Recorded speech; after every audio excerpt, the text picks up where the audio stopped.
everyone. Let's welcome in Saffron Henderson. Hi. So I got to start with who did you like voicing more, Gohan or Goku?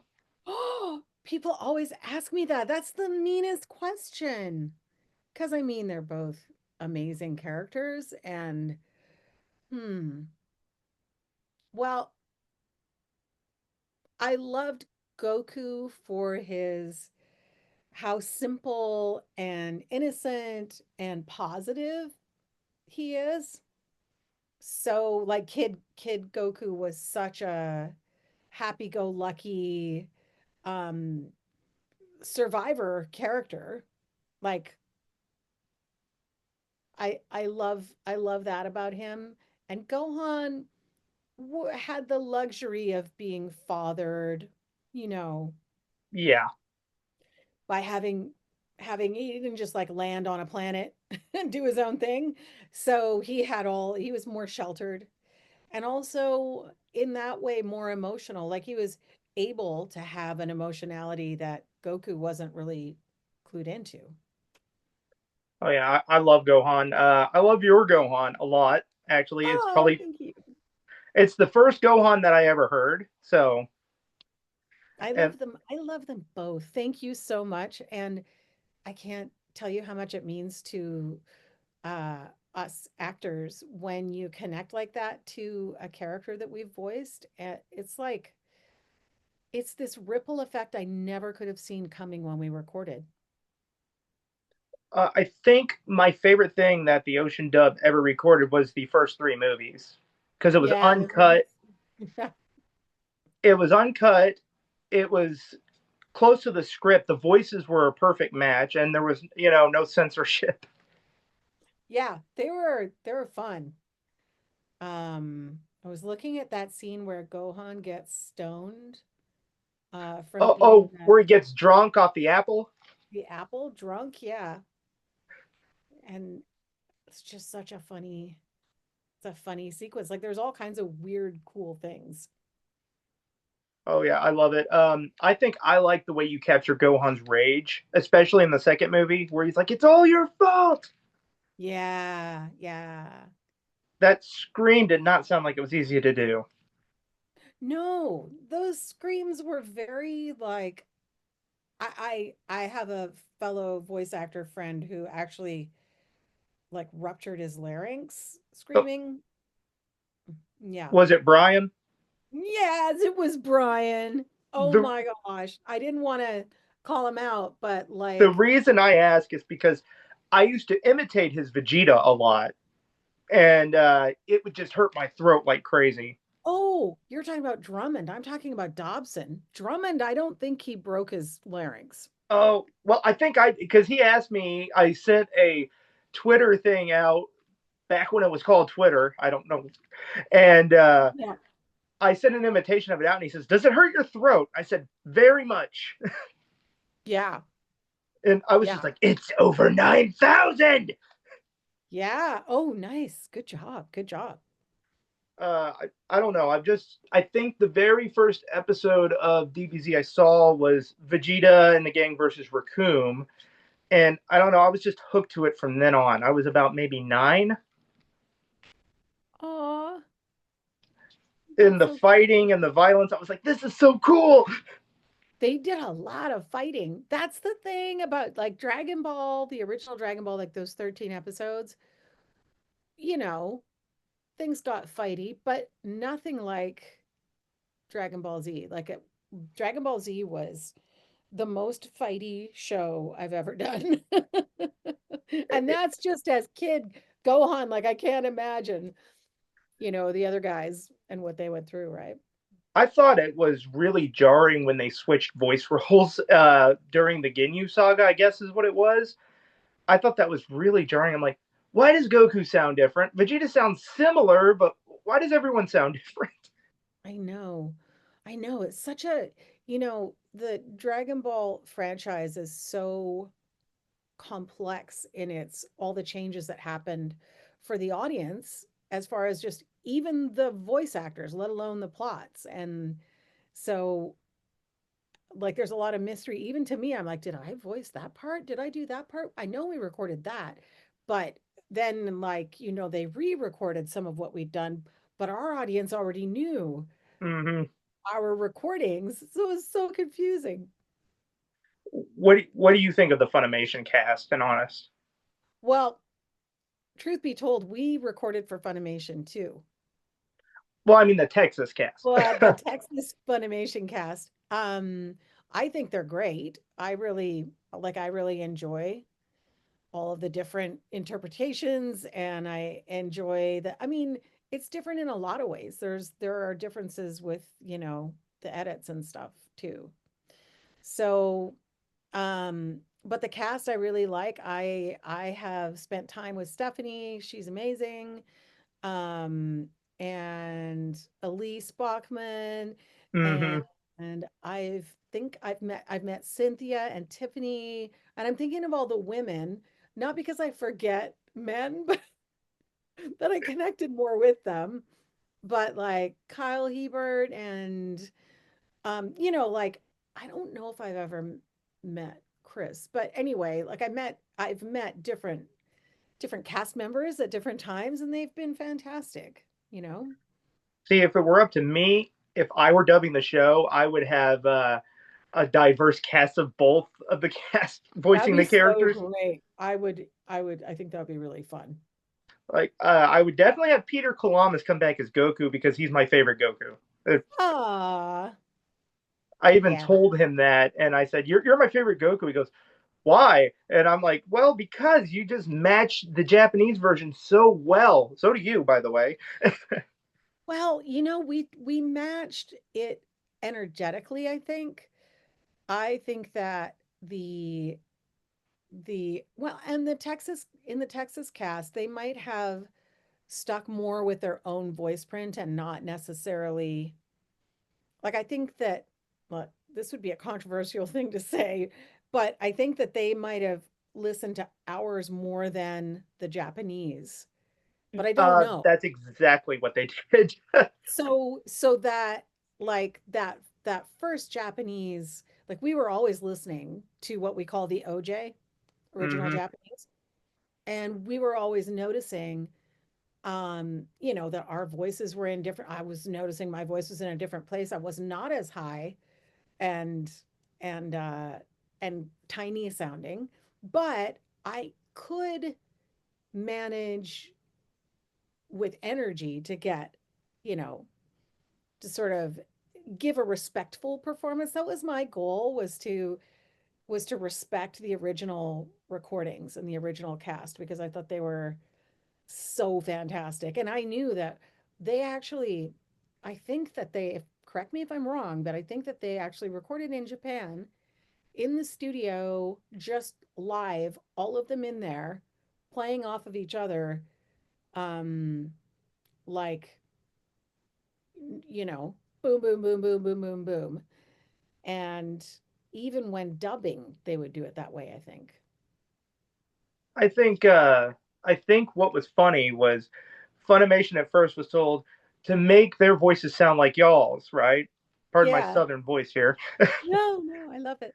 And what was funny was when you guys got to come back and do the Cell Saga and onward, they were told to you guys were told to copy them who were copying you. Which is funny. Yeah, that's funny. It also some of the characters were at different ages and all kinds of stuff, right? it, So different points in their development, you know? it was just jarring. But I think I noticed one big thing. I was watching The Tree of Might when I was about 12 years old, right? Yeah. And then I decided to watch Inuyasha to try it out. And I'm like, why does that kid sound like Oh, Gohan? wait a minute. What are you talking about? I'm like, why does this kid sound like Gohan, Shippo? I know this kid's voice from somewhere. Whoops. It, Well, to me, he was different, I but like Shippo. I can understand how Sota might have sounded a Well, little bit it like, was a similar tone. You know, when they would yeah, yell, that's where I Yeah. would notice it. Because Yeah. you voiced other characters like Light's mom, I believe, and there's completely different Yeah. voice. Oh yeah, yeah. So the young boy, the little boy sound, um, well, I mean, there's even World Trigger. I don't know if you've ever seen that. Yeah, I think I put a few of that on your shirt too. Yes. So that little scrapper is a totally different, voice print to me just because of his attitude.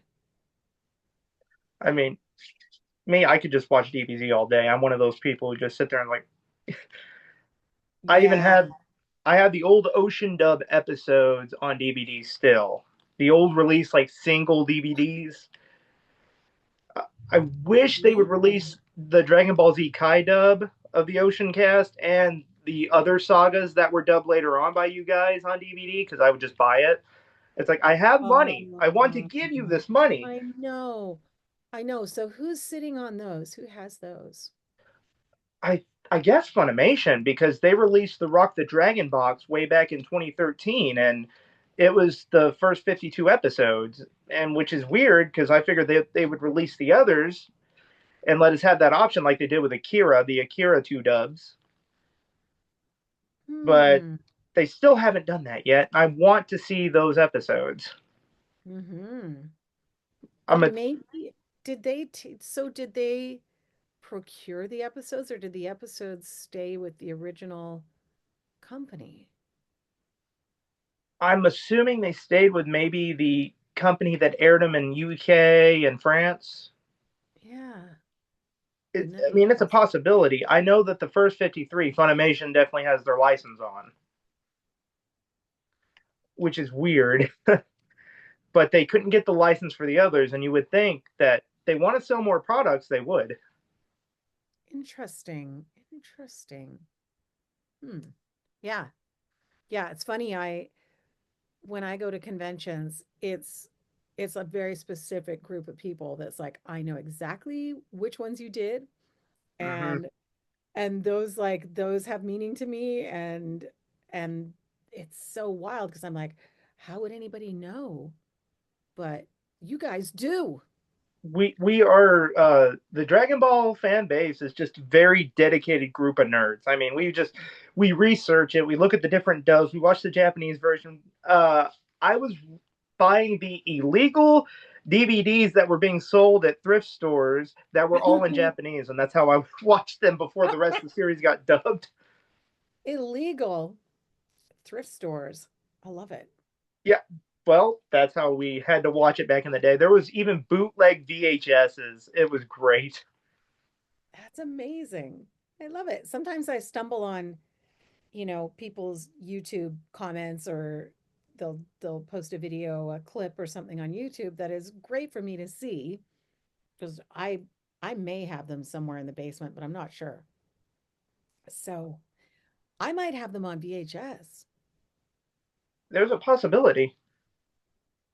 I mean, I still Yeah. have mine recorded off TV. It's that's how bad a nerd I was, and I would yell at my mother if she would be like, "Oh, I'm going to record over." No, no, they're mine Ah, because they still had all the commercials. cute. That's really cute. I think I got that from my grandfather. He has almost every episode of Mystery Science Theater 3000 taped off on VHS with the commercials, and I watched them like that. That's great. But yeah, so who are your favorite characters that you voice? Oh. Well, obviously those two, Kid Goku and Kid Gohan, were pretty high on my list. Um, it was a great time in the studio as well. It was really fun working with the directors that we had, and but I did really enjoy um gosh, that's a tough one. I mean, Lieutenant Noin on Gundam Wing was fun in that she was just such a natural character, which is a nice change, Like Yeah, it's a comfortable, natural. But oh gosh, one of my all-time favorites is that hamster right there, the oh, Loam ham. I love Hamtaro too.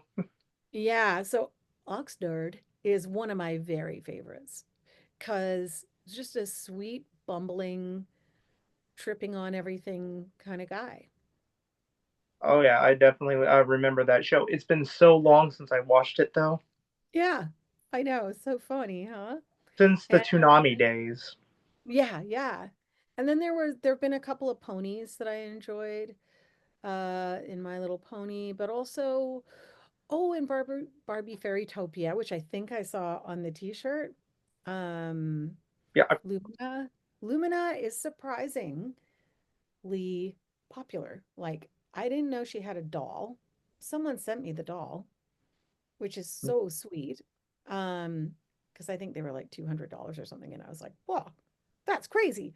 But someone sent me one, and she was interesting because she was uh, it was quite a magical little show, which was sort of like a doomsday psychic type oh yeah. character.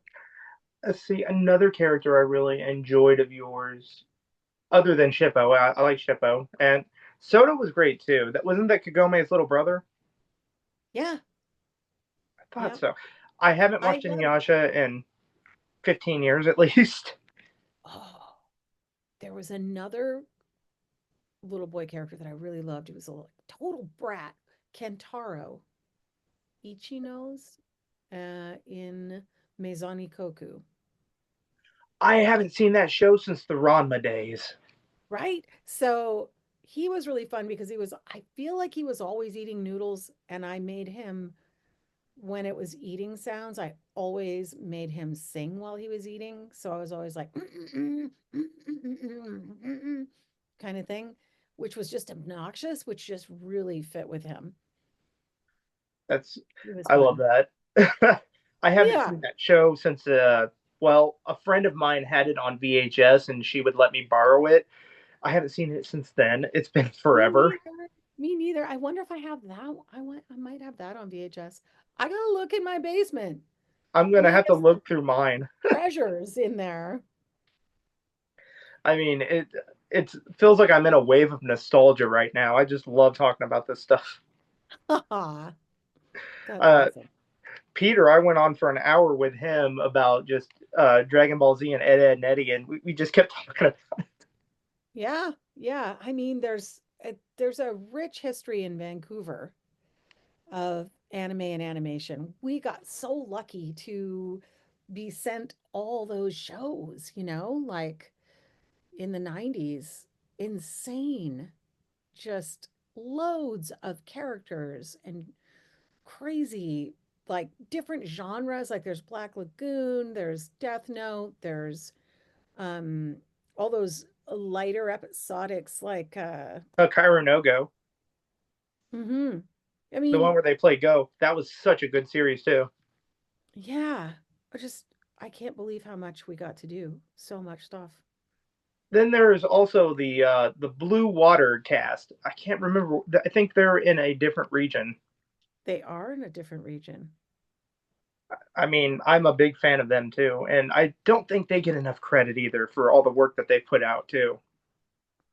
Yeah, it was a weird thing because they took a lot of the work that we were doing and just doot moved it. I know that David Lodge, he did some like crossover. He worked into your guys' region, and then he would go back and work over on his region.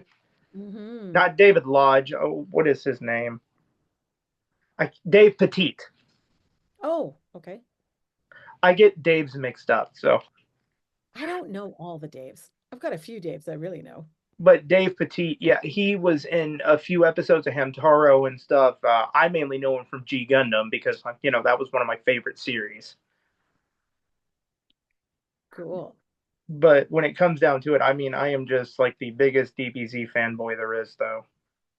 DBZ is pretty fun. Pretty fun. That's Uh, what I wind up talking about when I'm on the road the most. that's what I like to talk about too. I mean, now, did you stop voicing Gohan around the Cell Saga, or I don't even know because we recorded everything, right? And Gohan grew up, so there's that. I just I just know that seemed like a different voice change because I watched some of the Cell Saga in the Ocean dub, and Oh, is that it's when I went and got married in the States? it's a possibility. So I had to leave the country for, I think I had to stay out of the country for something like 3 months, um, in order for immigration because my husband is from Central California. And it meant I was recast from like a whole bunch of stuff. At the time, I wasn't terribly concerned because I knew I would keep working, um, regardless of not being able to come back into the country. And they didn't have any way to make arrangements if it were now and that happened, they'd be like, oh, just go to Texas and Yeah, or LA or whatever, and we'll patch you in and we'll record online, which I've done lots of. yeah. But Well, in those days we couldn't. because of Yeah. the dark times, you Yeah. guys had to record in your house and stuff nowadays. Yeah. And we all, but we already sort of had that technological um ability. Like we were already recording auditions at home before COVID. And yeah, like it wasn't a huge big deal to do. It's just that now it's a given. You don't have to be in the place that they're recording unless they just don't want to work with you because of that. But at the time, they had to recast me because I could not even come back into the country. I guess it was only for just a few episodes, but that was all that was left of Kid Gohan, and I noticed it a little bit. I'm like, well, that doesn't Yeah. sound like the Kid Gohan's yell that I'm used to when he changed to Super Saiyan 2.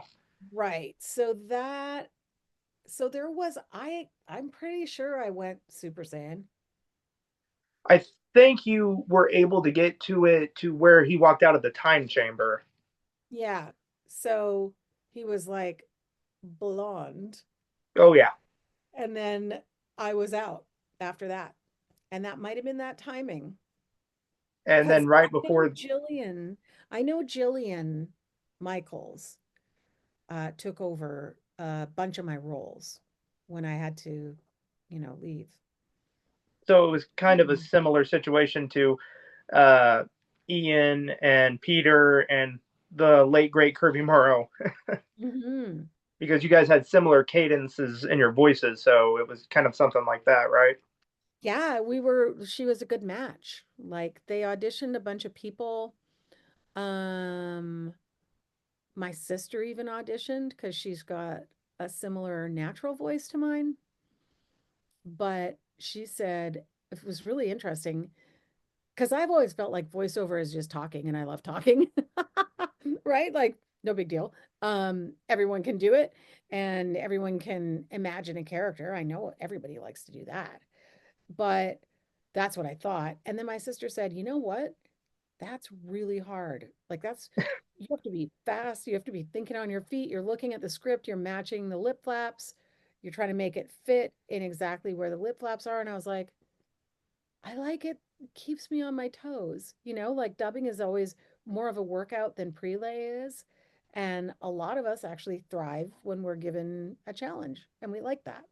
But my sister was like, dang it, harder than I thought. I mean, I'll say I noticed that you guys, especially Peter and poor Brian. I mean, you guys just sounded like you had to scream so much. Oh It's like, my gosh. So you were talking about that one scream, and it brought back memories of Barry Watson from Funimation being in Vancouver, mm-hmm. doing like a take of a long scream and like, yeah, Oh,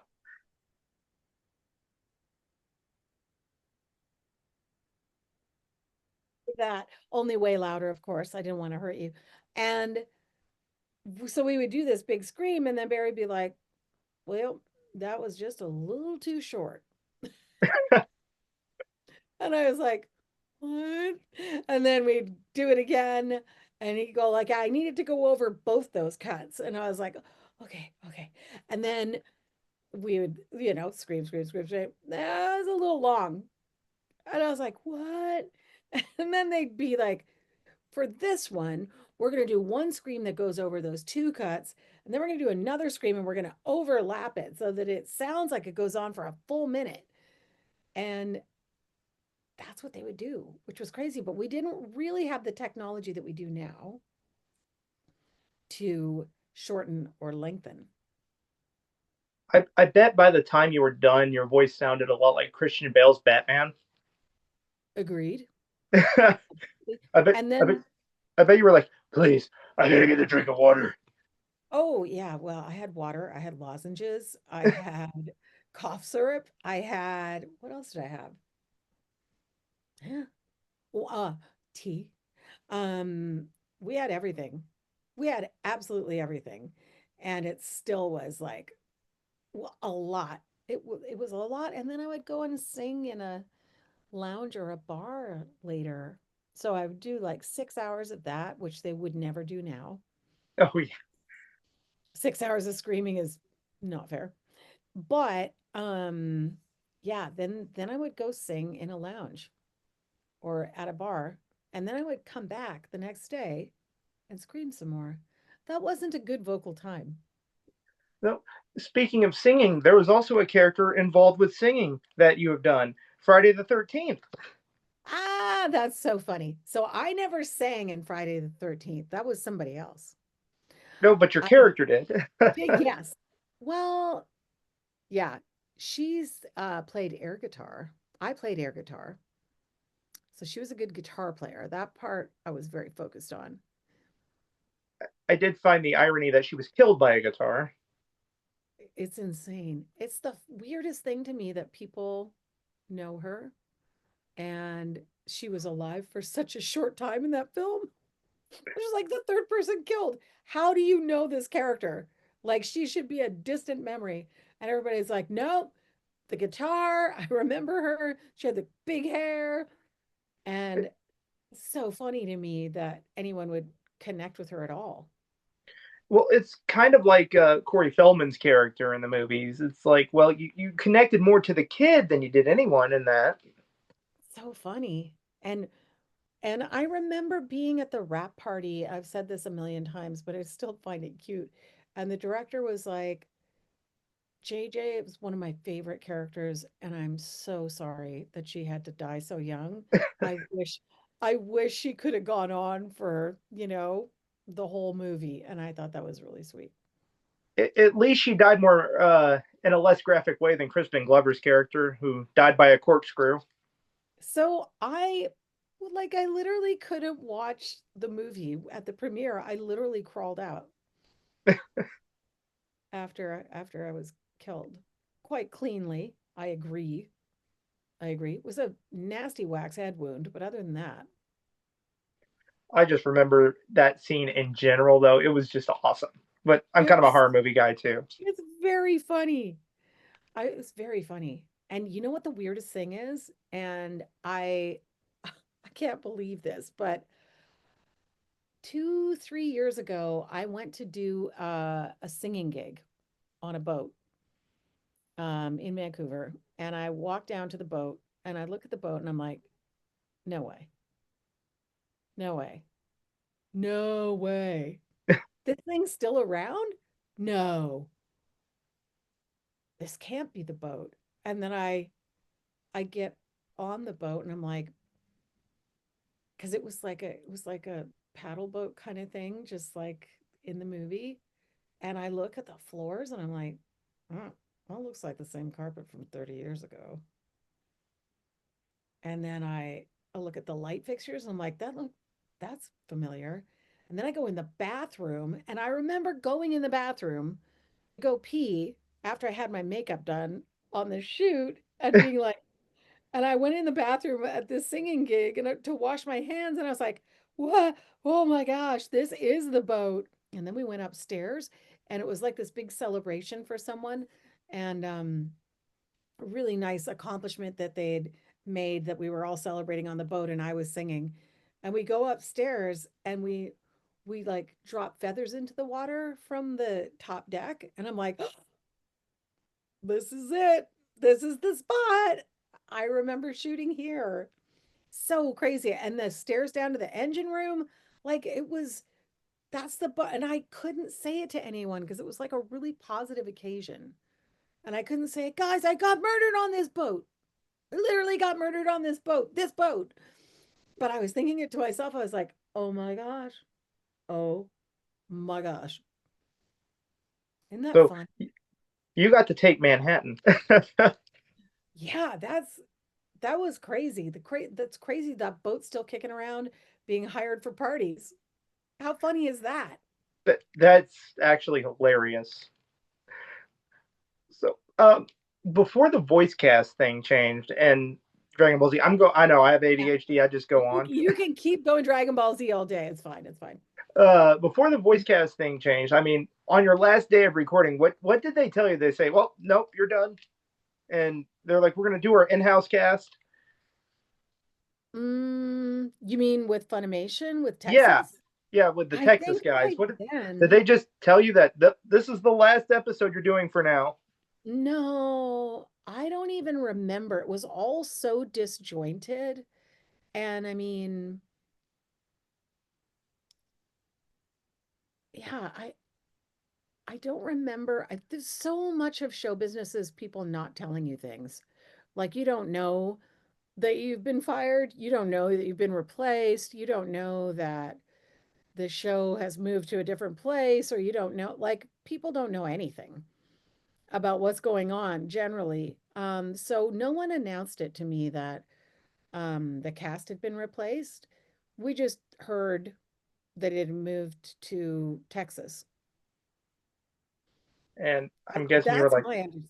Yeah. I'm guessing you were like, "Oh, Well, I would have been like, oh, that's too bad. Like, really enjoy doing that. But again, from the voice actor's perspective, um, you have to have a detachment to those things because people make all kinds of creative decisions that have nothing to do with whether you're any good or not. So we can't have our feelings too hurt because that was a business decision and they saved a ton of money doing that. well, yeah," because they were saying it was just so expensive to travel from Texas to Vancouver. Exactly. Exactly. So Barry Watson had a family, wanted to be with his family. Rightly so. He was flying up all the time. But I do have a theory, which I told you this, in the chat. I said, I think that if they would have kept you guys as the voice actors, you guys would have been the face of DBZ for a while. Because when I watched those three uncut films, it just showed how good you guys could really be.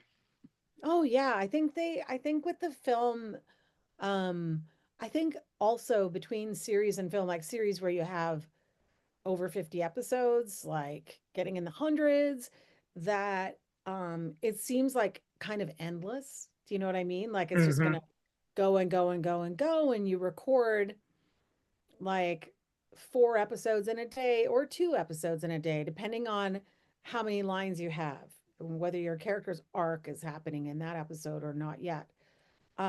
So when you are filming or filming, recording the movie, the voiceover for the movie, it's generally done in 1 or 2 sessions.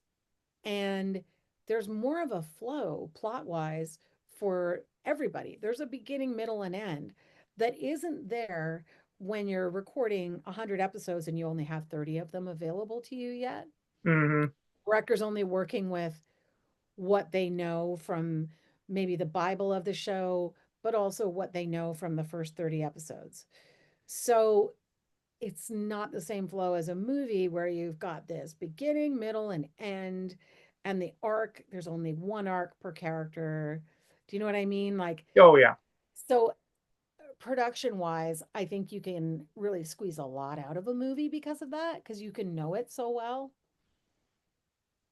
I think what I really liked it with the first 53 episodes was the censorship that I look back on now that does make me laugh. Like Like the stool in front of little Gohan in the or bathroom with or one of my favorites is when there's obviously dead bodies laying there, they had them breathing. that was an edit. I didn't even notice. They had them just laying there breathing. It's like, no, those guys are dead. So I remember a director saying to me, and I don't think it was on Dragon Ball. I think it was on a different show where they were like, well, nobody ever dies. Like, no one's allowed to die. You can scream and scream, but you're not allowed to die. But with Z, you die there, but they bring him back. I know. That's the funny thing is like, that's the whole action premise is that you're trying not to get killed, right? As a character. Mm-hmm. And so to have nobody be able to have a satisfying death in a cartoon, like when I played Lua in Kong, and there were all these scenes where people were getting what should have been killed, but no. They just you just hear the trailing sound of and you assume they're not okay when they land, but you're never allowed to be dead. Uh, I think another one of my favorite edits is where Vegeta and Nappa crash into the buildings, and you hear Vegeta mutter and say, "Too bad it's Sunday. Those buildings would have been full tomorrow." Oh my gosh. And who knows, was that in the original OJ or was it not? No, it was Because edited for we had some Saban. fun. Saban had a lot to do with the editing. We had some fun in some of those, like as far as on the spot being able to create something that actually was kind of funny, Which or I didn't mind the improving. I think the improving gave it even more energy. It's so satisfying for the actor and the director to get to do that, that it inspires us literally. I think you know Linda Young, don't you? She voiced Frieza in the Texas I've version. met her. Yeah, I met her at KamehaCon years ago. Yeah. She's one of the sweetest people in the world.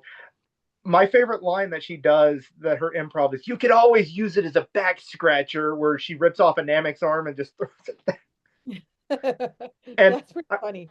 I get to her and I make memes about it, and she just thinks it's the hilarious thing in the world.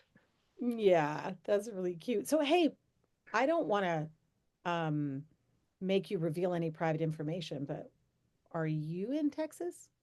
Nope, I'm close though. I'm in Arkansas. Arkansas, that's right. That's right. Okay, okay.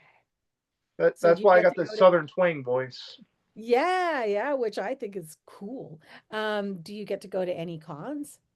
I haven't been to a con since I was about 17 years old, Yeah. and I'm an old man now. I'm 34 now, so No way. You're a and young man.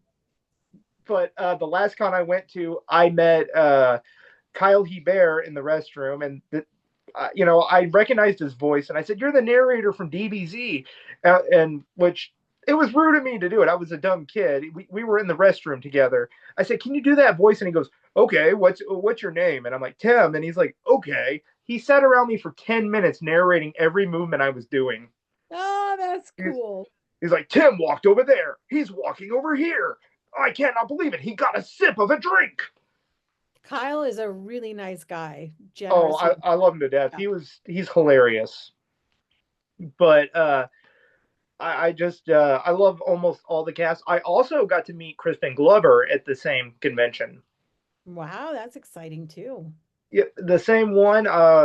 Super nice guy. He gave me a book. The book is a little weird, but it's What are Crispin you Glover. talking about?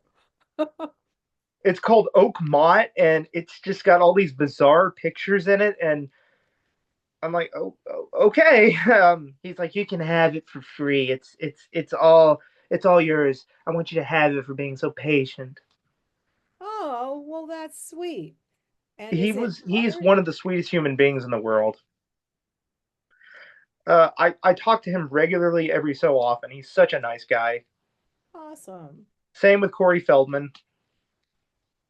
See, the Fantastic. reason I talk with Corey so much is because Corey has another love of mine that I'm hardcore in is the Ninja Turtles. Have you ever talked to Matt Hill? Yes, Matt was actually on my channel a few years back. Ah, Super sweet guy. But then we went on to doing Ed and Eddie voiceover. yes. I Yeah. love Matt to death, though. He was just so funny. He had me cracking up through the whole interview, and I couldn't keep a straight face. Ah, yeah, he's fantastic. I love him. He was like, He Mr. Tim, you have to be able to interview me with a straight face. And I'm like, oh, stop it. I have a funny Matt story. Well, I have a lot of funny Matt stories actually, but one of them is that he is like he's the nicest guy. You know he's a hard worker just from talking to him. He's a very hard worker. You probably know that he did Run for One Planet where they were running like Oh, yeah. across North America, like crazy, crazy, crazy. Um, so athletic, so fit. And I remember Matt would never like miss a beat, let alone a session. But I remember being at a session where everybody's like, "Where's Matt? What happened to Matt? He should be here by now." And we're all like, "Oh, that's not like him. I hope he's okay." And finally, someone reaches him, and I don't even know. Did we have cell phones at that point? We might have, but he might have called from a payphone. Someone somehow got a hold of him, and he had he said, "Oh man, I'm so sorry. I ran to Squamish. Like I had and Squamish is this place that's getting close to Whistler Mountain, which you may have heard of, Whistler. It's a ski resort area. And Squamish is like you have to go from where we lived because Matt used to live right, was it across the alley from me or like a block away from me? Um, he he had run like all the way down across a bridge into downtown, across another bridge onto the North Shore, and up the upper levels highway, which is a lot of work, and it's kind of like a rise that goes on the way to Whistler. I don't know how many miles it is. It's a lot of miles. Um, and he said, "Yeah, sorry, I'm in Squamish." And we're like, "Oh, well, can you get here?" And he goes, "I don't know. I ran here. I don't know how am I going to get back?" And it was so funny. He was so like his energy is unmatched. Yeah, he's always going. He was just so energetic. And this is back Yeah, 3 years ago when I was almost 300 pounds. And I was like, boy, he's just making me tired just watching him. I know, so much energy, but and really inspirational and really generous with his energy. So Mm-hmm. kind. Yeah. I even sent him the coffee mug. He didn't want the shirt. He goes, well, if I wear that shirt, it'll look like I'm bragging. Oh, whereas the rest of us are like, heck yeah. Yeah, well, a similar situation happened with Brian. He goes, no, no, no, not the shirt, not the shirt, just the mug. He seems real humble too. Yeah. Well, I don't want to say I'm not humble, but I You love know the what I idea mean. of being able I to see didn't. I didn't mean it that way. all those characters. No, these are all really, really nice people that you're talking about. I, I mean, I love almost everyone in the Ocean Dub, but Yeah. I even like Kirby's Goku a lot. God rest his soul. He was just Mhm. such a nice guy. I was friends with him on Facebook years ago, and when I heard the news about him, I broke down. I was like, oh, that's just sad because he was such a nice guy. And this is really tragic. And he he was like one of those people. I still think he should be here. But He loved his fans. he did, and he was very selfless in his life with friends, and he was so positive that I used to think of him as like Tigger. He would just come bounding into a session and he would uh and he was sort of like he was really a light. He was just like really sunshiny person. Every time I talked to him, he was just, you know, he's like, oh, you're doing your best. He's like, I love your artwork. Make me 100 things. I never got to make him anything before he passed away. It just broke my heart. I was like, I wish I could have sent him something. Ah, but you can create art in his memory. You can I do did that. put a YouTube video about him, tribute on Nice. him, Yeah. about him, and a lot of people said it was just so sweet. Yeah. Well, that's powerful stuff. Yeah. It, anyway, can you still do Gohan's voice? I mean, it depends on what you want him to say. Oh. there's can you do the "it's your fault" line? It's all your fault. Yeah. Okay. Just a sec. I'm gonna back up a little bit. I don't want to blow your mind. Okay, Are you ready? Are you ready? ready. Wait a sec. Where is he? Ah, he's too far away. All right, here we go. Plus, he's not wearing the right outfit. Okay. It's all your fault. Yeah, so awesome. Yeah, I think that's kind of how he does it. Yeah, That still sounds the same. After what, almost 20 years later, still sounds the same. it's pretty much the same. He's pretty much, I mean, this is how leave much I my love dad the. alone. This is how Oh, much I love the movies. oh, I love that. Yeah, I've had these since they came out in My maybe gosh. '03. They were released on DVD. Ah, You might recognize the signature on here. yeah, that's It, crazy. Peter is just, I was like, "Can you sign these?" And he's like, "Okay."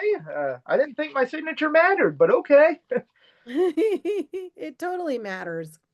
That's what I'm like. Yeah, well, they all matter to me because those movies were the first way I watched Dragon Ball, and I even Yeah. had the set that of the Saga of Goku was what it was called, and back when you were playing Goku, and that was the only way you could get that set back in the day. You couldn't Wow. get it because Funimation released seasons two, the World Martial Arts Tournament on, but they would never send their redubbed version of that. And I was like, well, I'm going to get this one. It's only like $5 and I'll get it. And I would watch it. I'm like, well, that sounds like Gohan. I'm Kind of like, similar. but not the Gohan that I know, the Gohan that is like, oh my mind, Yeah. which I was a dumb 13-year-old. So Well, but this is why I say it's like it's complex and confusing, really. I love Kid Goku's energy that you gave him too. I actually did a video on my channel ranking the worst to best Kid Goku voices. Uh-oh. Uh-oh. You you made it to number either 3 or 4. Oh, okay. All right. I promise it's not. Well, don't worry, you're not in the worst category. Gosh. I wouldn't be sitting here begging for an interview if you were. but uh, but yeah, you and Zoe Sulser, Barbara Goodson, Stephanie Nadonley, you guys are my favorites. Ah, I don't know if you know Zoe Sulser or not, or if I'm even pronouncing her name right.